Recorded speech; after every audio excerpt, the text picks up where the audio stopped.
Welcome back. How are you guys? Hope you are doing great. In previous lecture, we are discussing the band theory. In this session, we are discussing the remaining part of the band theory. अगर आप previous lecture कल का lecture आप याद करोगे, कल का lecture में मैंने आपको यहां पर छोड़ा था. थोड़ा सा मैं आपको 1-2 मिनट दे दीजिए मुझे, ताकि मैं आपको बताऊंगा कि हमने कहां पे छोड़ा, ताकि फिर इसके बाद हम आगे कंटिन्यू करेंगे आज का लेक्चर. मैंने कल बोला था आपको कि जो हमारे पास फुलफिल्ड शेल्स होता है, ठीक है, जहां पर कंप्लीटली इलेक्ट्रॉन जितनी भी चाहिए होते हैं कि किसी में 2 इलेक्ट्रॉन्स आते हैं, ठीक है ना, वो कंप्लीटली होती है, that's called as complete shells. और उसके बाद मैंने बोला था वैलेंस शेल और वैलेंस बैंड वो वाला बैंड होता है जहां पर इनकम्प्लीट शेल्स होती हैं, जहां पर हाफ फिल्ड और जिसमें कम नंबर ऑफ इलेक्ट्रॉन्स प्रेजेंट होते हैं, उसको हम बोलते हैं वैलेंस बैंड. क्या बोलते हैं? Valence band. फिर इसके बाद मैंने बोला था कि जो हमारे पास कंप्लीटली जो हमारे पास वैकेंट ऑर्बिटल होता है, कंप्लीटली वैकेंट शेल होती है, जहां पर कोई भी इलेक्ट्रॉन प्रेजेंट नहीं होता है, that's called the conduction band of that atom. ठीक है ना. नाउ आज हम बात करते हैं जो हमारे पास सॉलिड्स होते हैं, तो सॉलिड्स में क्या करते हैं, सॉलिड्स में हमारे पास किस तरीके से बैंड एनर्जी पैटर्न रहता है, तो आज हम उसकी बात करते हैं. तो मैंने पहले ही बोला था आपको कि पहला हमारे पास जो सॉलिड बनता है वो बनता है कंडक्टर. कौन सा बनता है? ठीक. तो कंडक्टर की अगर हम बात करते हैं, इसकी बैंड एनर्जी थ्योरम की बात करते हैं, तो मैंने बोला आपको हम अब पूरा बैंड नहीं बनाएंगे, हम बात करेंगे सिर्फ valence band and conduction band की. तो if we talk about the valence band and conduction band, तो मान ले मेरे पास ये जो हमारे पास है ये एक बैंड है और ये दूसरा बैंड है. इस तरीके से बना लेते हैं.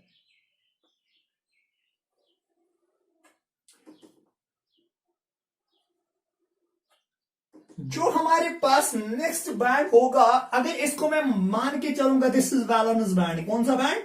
Valence band. और इसके साथ ओवरलैप होगा कंडक्शन बैंड.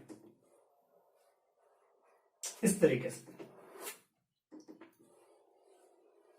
ओवरलैप करेगा कौन? Conduction band. इसका मतलब ये हुआ बेटा कि जो यहां पर इलेक्ट्रॉन होगा वो इलेक्ट्रॉन सिर्फ वैलेंस बैंड में ही नहीं होता, वो कंडक्शन बैंड में ही चला जाता, वो कंडक्शन बैंड में भी वापस आके आता है. ठीक है, क्योंकि इस कंडक्टर का दिल बहुत बड़ा होता है. ठीक है ना. इसका मतलब जिस तरीके से मेरा दिल भी बहुत बड़ा है, आप डुबकी मार के वापस भी आ सकते हो. ठीक है ना. तो इसी तरीके से ये जो इलेक्ट्रॉन होता है, ये इलेक्ट्रॉन यहां पे जाके वापस आ जाता है. ये इलेक्ट्रॉन दोनों बैंड्स में होता है, कंडक्शन बैंड में भी और वैलेंस बैंड में भी. वो इसका मतलब ये है कि जो यहां पर एनर्जी गैप होगी, या जिसको हम बोलते हैं फॉरबिडन गैप भी बोलते हैं, उसको क्या बोलते हैं? फॉरबिडन गैप भी बोलते हैं उसको. गैप जो होती है ये बहुत स्मॉल होती है, क्योंकि ये ओवरलैप होते हैं. ये हमारे पास नेग्लिजिबल, ये गैप जो होती है ये नेग्लिजिबल गैप होती है. इस तरीके से यहां पर जो हमारे पास थर्मल एजिटेशन जो मैंने कल बात करी थी, याद करो वो वाली बात. मैंने बोला था कि ई का जो वैल्यू होगा वो होगा 3/2 kT. वही मैंने बोला था आपको बेटा, जो हमारे पास एनर्जी रहती है थर्मल एजिटेशन की, वो हमारे पास कितने रहते हैं? 3/2 kT. तो इसका मतलब ये हुआ कि यहां पर इसकी वजह से ये एनफ एनर्जी होती है इस इलेक्ट्रॉन के पास, ताकि ये वैलेंस बैंड से कंडक्शन बैंड से वैलेंस बैंड जा सकता है. ये एक रीजन बनता है कि जो हमारे पास कंडक्टर्स होते हैं वो कंडक्टर ज्यादा कंडक्ट करते हैं. Are you getting my point? Yes. ना अगर हम बात करते हैं, ये तो हमारे पास कंडक्टर हुआ. अगर हम बात करेंगे अब किसका? अगर इंसुलेटर की बात करते हैं, किसकी बात करेंगे बेटा? इंसुलेटर की हम बात करेंगे. इंसुलेटर में देखेंगे कि पैटर्न क्या रहता है. तो यहां पर अगर मैं बोलूंगा कि valence band and conduction band, इस कंडक्टर में अगर मैं लिखूंगा,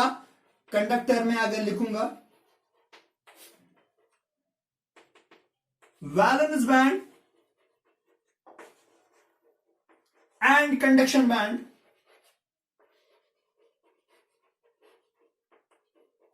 are overlapped to each other.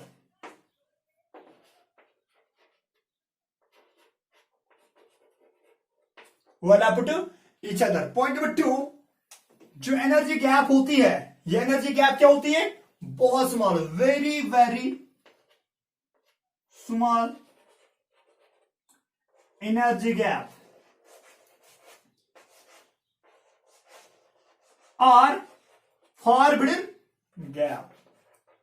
This is point number 1. This is point number 2.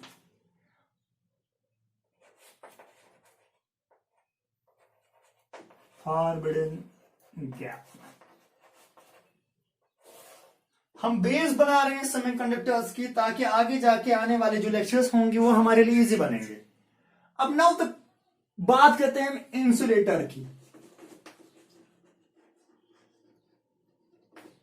अगर हम इंसुलेटर को देखेंगे बेटा, तो इंसुलेटर हमारे पास जो इनकी band energy and conduction band होगा, अगर मैं मान के चलूंगा ये कंडक्शन बैंड है या वैलेंस बैंड है, मान लीजिए वैलेंस बैंड हमारे पास है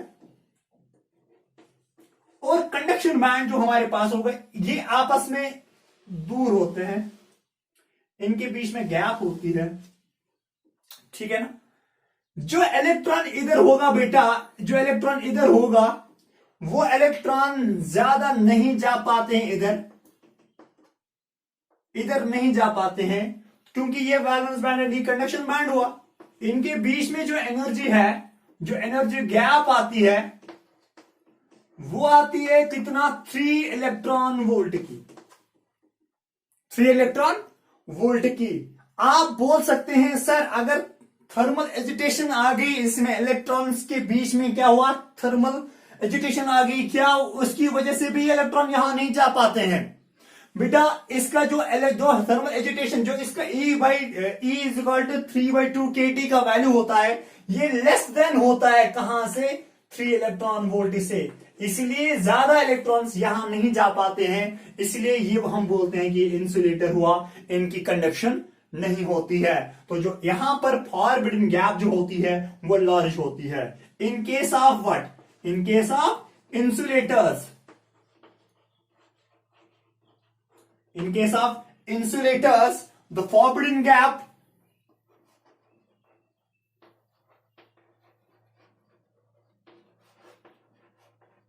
is large। ठीक है बेटे,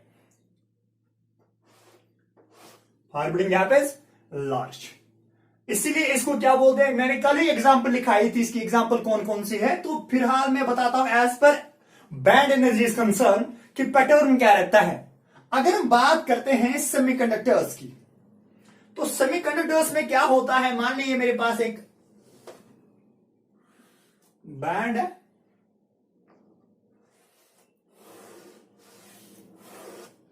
this is valence band, this is valence band. अब इसके बाद अगर कंडक्शन बैंड देखेंगे, ये कंडक्शन बैंड कंडक्टर से ज्यादा होता है दूरी पे, बट इंसुलेटर से कम होता है, ठीक है ना बेटा। जो कंडक्टर से ज्यादा होगा इंसुलेटर से कम होगा, ये एनर्जी गैप हुई। डिफरेंट अगर हमारे पास सिलिकॉन की बात करेंगे, वहां पे आता है 0.7, ठीक है ना, वहां पे आता है 1.1 एनर्जी गैप, तो दैट मीन्स ये डिफरेंट करता है। बट फिलहाल हम देखेंगे कि अगर हम कंपेयर किया जाएगा इसके और बीच में, इसके बीच में और इसके बीच में, दूसरी पता चलता है कि यहां पर गैप नहीं है तो कंडक्टर है, यहां पे गैप बहुत ज्यादा है तो इंसुलेटर है, यहां पे गैप मॉडरेट है, दैट मीन्स वो सेमीकंडक्टर है। तो अगर हम इसको यहां पर लिखेंगे, तो यहां पर लिखेंगे क्या, the energy gap, the energy gap between VB, valence band and conduction band, is greater than conductors, है ना, conductors and less than insulators।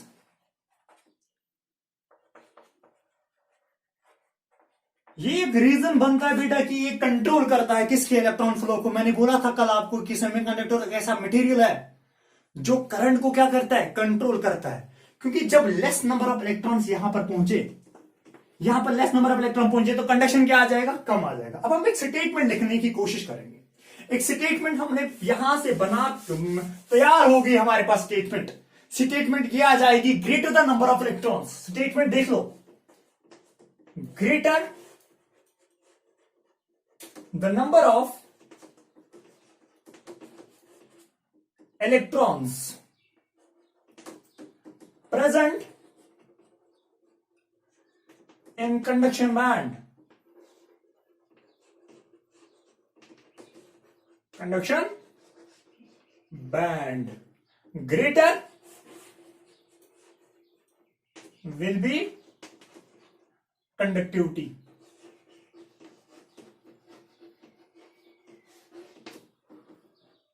इसका मतलब ये हुआ कि जो सिग्मा का वैल्यू है, जो मैंने कल बोला था सिग्मा कंडक्टिविटी है ना, ठीक है ना, is inversely proportional to what? Energy gap. वही तो स्टेटमेंट निकला। जहां पर एनर्जी गैप कम वहां पर कंडक्टिविटी ज्यादा, जहां पर एनर्जी गैप ज्यादा वहां पर कंडक्टिविटी कम। वो इसका मतलब ये हमारे पास एक स्टेटमेंट तैयार हो गया कि जहां पर आप देख लो कंडक्टर्स में ज्यादा होगी कम होगी, एनर्जी गैप किस में ज्यादा? इंसुलेटर्स में। तो इंसुलेटर में ज्यादा हुई तो कंडक्टिविटी क्या हुई? कम। उससे कम किस में? सेमीकंडक्टर्स में। तो कंडक्टिविटी क्या हुई? कम। फिर इसके बाद यहां पर अगर देखेंगे तो कंडक्टिविटी क्या हुई? ज्यादा। तो दैट मीन मैं इस तरीके से एक ऑर्डर लिख सकता हूं फिर कि ऑर्डर ये बनेगा मेरा कि सिग्मा सी मतलब कंडक्टर, ठीक है ना, सिग्मा कंडक्टर जो होगा इज ग्रेटर देन किसे? सिग्मा, ठीक है ना, semiconductor is greater than sigma insulator. समझ आई बात? Very very good. थोड़ा सा और आगे बढ़ा देंगे इस चीज को, इसी चीज को हम थोड़ा सा आगे और बढ़ा लेते हैं। ध्यान से सुनना बात।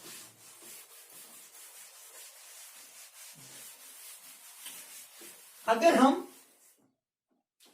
इन्हीं तीन चीजों की बात करेंगे, इन्हीं तीन चीजों की बात करते हैं, जब मैं इसको इलेक्ट्रिक फील्ड अप्लाई करूंगा, मान ले मैंने इलेक्ट्रिक फील्ड अप्लाई किया, करंट किधर चलेगी? In opposite direction of the field. Electric field की अपोजिट डायरेक्शन में हमेशा क्या होती है? Current.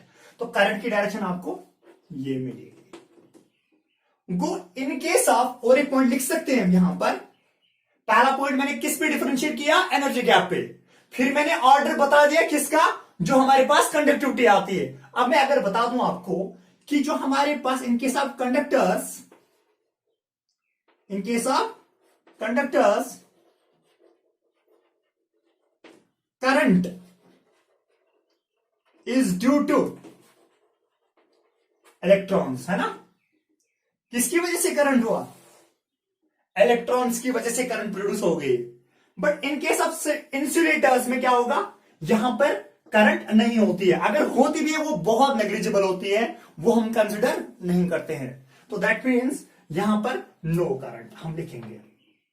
You go research English, no current.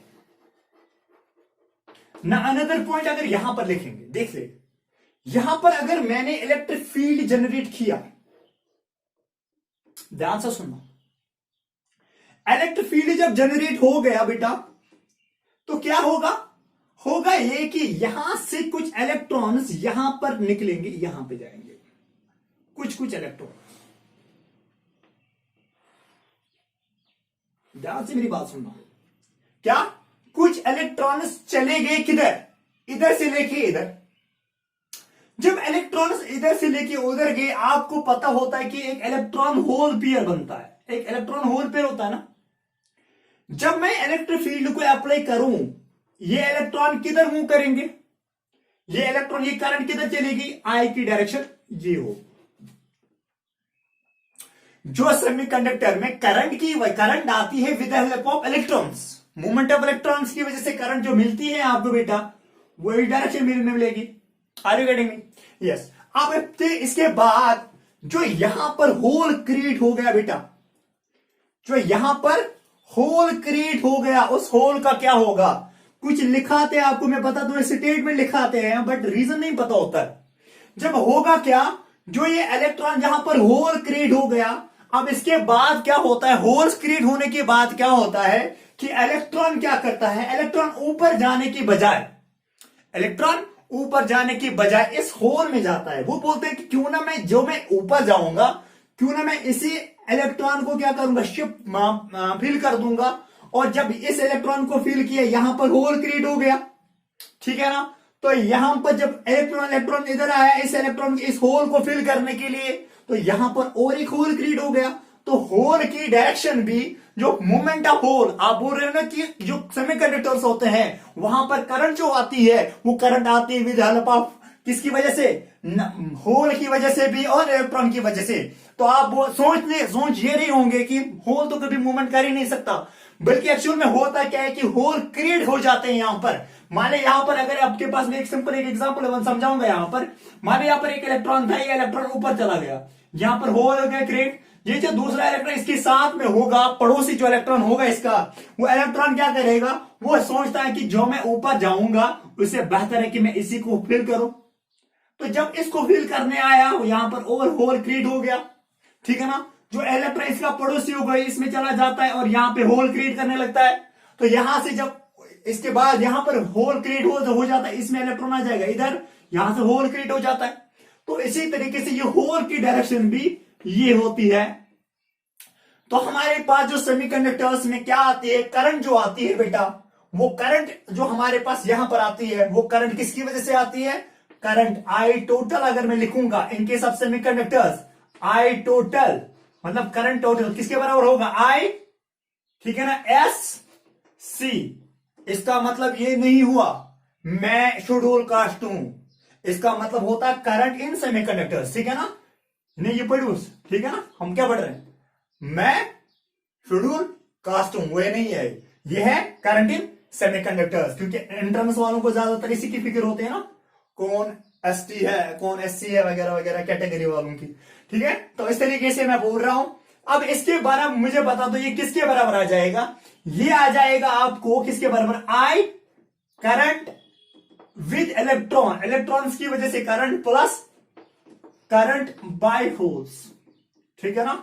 इसको थोड़ा सा याद रखो, मैं आपको कुछ और रिजल्ट बताने की कोशिश करूंगा, ठीक है बेटे, ध्यान से सुनो।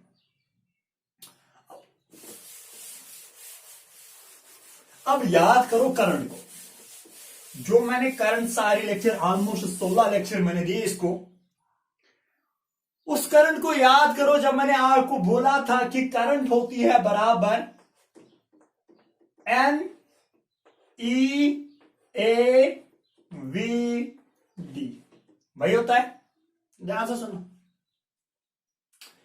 क्या ये इलेक्ट्रॉन यहां से लेके यहां चलता है, क्या ये इलेक्ट्रॉन यहां से लेके यहां चला, क्या ये इलेक्ट्रॉन यहां से लेके यहां चला, हाँ चला।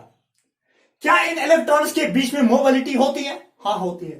तो वो मोबिलिटी को हम इलेक्ट्रॉन मोबिलिटी को याद करो, मैंने किससे बताया था, उसको मैंने किया था म्यू से डिनोट, किससे, म्यू इज इक्वल किसके बराबर आ जाएगा बेटा, ठीक है ना, वो आएगा बराबर किसके, V D by E, drift velocity by electric field. यहां पर I is the current, N is the number density, E is the chargeable electron, E is the area of cross section and V is the drift velocity. मैंने पढ़ा है, आपको यहां पर बोलने की जरूरत नहीं है। अब यहां पर जरा देख लीजिए बेटा कि यहां से अगर मैं इसके साथ मल्टीप्लाई करूंगा, एक इक्वेशन निकालनी है मुझे, तो यहां पर क्या आ जाएगा बेटा, यहां पर आ जाएगा वी डी किसके बराबर आ जाएगा, mu into E, the relation between drift velocity and electric field, the relation between drift velocity and electromobility, ठीक है ना। जो भी आप यहां से करंट एंड ड्रिफ्टिव वेलोसिटी के बीच में जरा आप करंट को देख लो। अब आई किसके बराबर आ जाएगा बेटा, आई होगा बराबर एन ई ए, वीडी के बदले में क्या लिख सकता हूं, म्यू इंटू ई लिख सकता हूं ना बेटा। तो दैट में मैंने लिखा म्यू इंटू ई, म्यू इंटू ई। इसका मतलब ये हुआ बेटे कि ये जो करंट है ये सेमीकंडक्टर्स में आता है, तो मैं इसको लिखूंगा, अगर मैं इसमें ये करंट का वैल्यू डाल दूंगा इसमें और इसमें, मुझे पता है कि जो आई टोटल आ जाएगा मेरा, आई टोटल वो किसके बराबर होगा, मैं शेड्यूल कास्ट हूं, that mean I S C. तो किसके बराबर आ जाएगा बेटा, यहां पर इसके बदले क्या लिखेंगे, यहां पर आई के बदले दैट मीन्स वो आएगा number density, number density is the charge of electron, is the charge of electron. यहां पर हम लिख लेंगे number density of electron, number density of electron. और इसके बाद क्या आएगा, इलेक्ट्रॉन चार्ज, ठीक है ना। फिर इसके बाद क्या आएगा, A is the area of cross section. फिर इसके बाद क्या आएगा, mu is the mu E, क्या है, electron mobility, and E is the electric field. Plus plus क्या, अब आई एच के बदले नंबर डेंसिटी ऑफ होल्स वही आएगा, plus E is the charge of electron into A is area of cross section, mu H is the mobility of holes, and E is the electric field. तो that mean जो मेरा आई S सी, मैं क्या हूं, आप हो, मैं नहीं हूं। I S C is equal किसके बराबर आ जाएगा, यहां से देखो कॉमन क्या निकलेगा मुझे, N E M E, N E number density of electron, plus N E M E, mu E है ना, प्लस क्या आ जाएगा, एन एच म्यू एच। अंदर क्या बचेगा, बाहर ए ई ई, ठीक है ना, या E A E. This is the charge of electron, is area of cross section, is the mobile, is the electric field. तो ये हमारे पास टोटल करंट आई किसकी, सेमीकंडक्टर की। इसकी बात मुझे करनी थी डायरेक्टली कहां पर, इंट्रिंसिक एक्सट्रिंसिक सेमीकंडक्टर। मैं प्रूव बता रहा हूं क्या होता है एक्चुअल में, इसका लिखा। अब इसको लिखने के बाद मैं थोड़ा सा और आगे जाने की कोशिश करूंगा, ध्यान से समझना।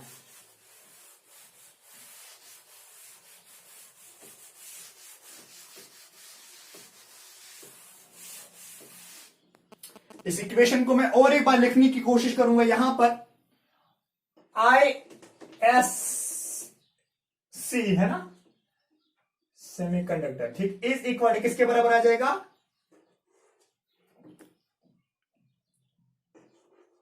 N E mu E plus N H mu H. बाहर क्या बचेगा, ई ए ई। ओके बेटे, is the charge of electron. क्या अगर मैं इसको ए से डिवाइड करूं, dividing by area of cross section,